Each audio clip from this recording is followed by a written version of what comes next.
Nous voici revenus à une capsule. Aujourd'hui, je vous parle de quoi? L'amaryllis. Une autre fleur qu'on voit du temps des fêtes. Beaucoup m'en parlent. Comment on l'entretient, vous allez voir, c'est pas si compliqué que ça. Quand vous allez acheter votre amaryllis, souvent, elle a quelques feuilles, mais on voit que c'est un bulbe. Alors, regarde, Minou, si tu veux le montrer. C'est un gros bulbe comme ça. Et regardez, le bulbe peut être gros comme ça dans la terre.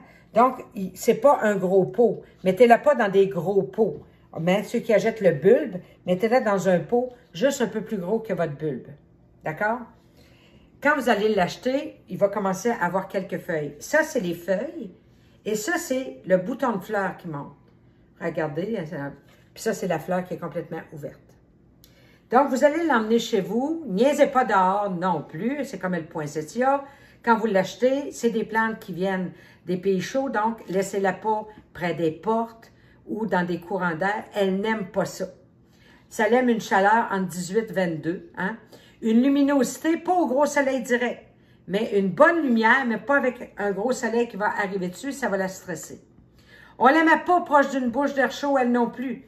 Elle déteste ça, parce qu'elle aime une terre humide, mais non détrempée. Donc, pareil comme le poinsettia, ceux qui n'ont pas vu la vidéo sur le poinsettia, allez la voir. Quand on touche la terre, puis tant que c'est humide, on ne l'arrose pas.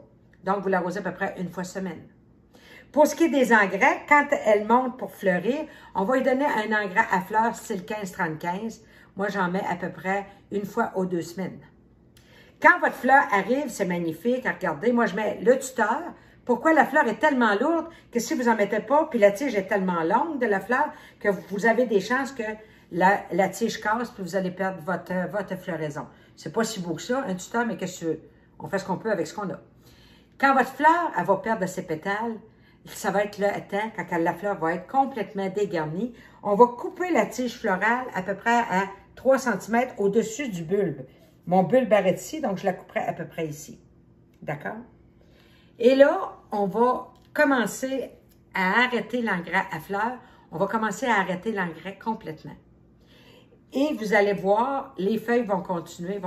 À un moment donné, vous allez voir que vos feuilles jaunissent, c'est normal. C'est le bulbe qui reprend la force qu'il a mis dans les feuillages pour grossir son bulbe pour la prochaine floraison l'année prochaine. Donc, tes feuilles vont jaunir. Et quand les feuilles commencent à jaunir, vous allez slacker l'arrosage de moitié. Hein?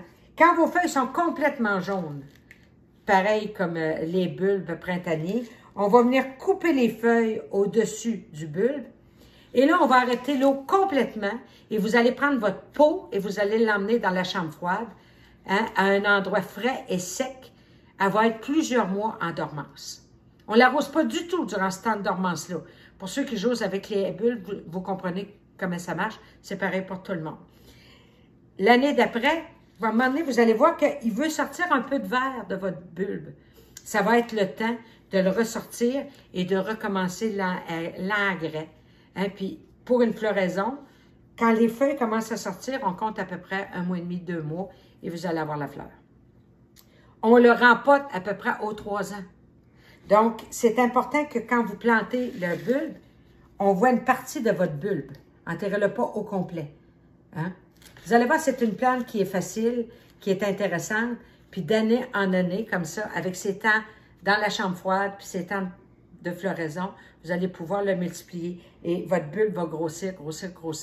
Alors, à tous les 3 ans, on change le pot. Un bon terreau qui retient l'humidité, vous allez voir, c'est super facile. Là-dessus, on cultive notre bonheur.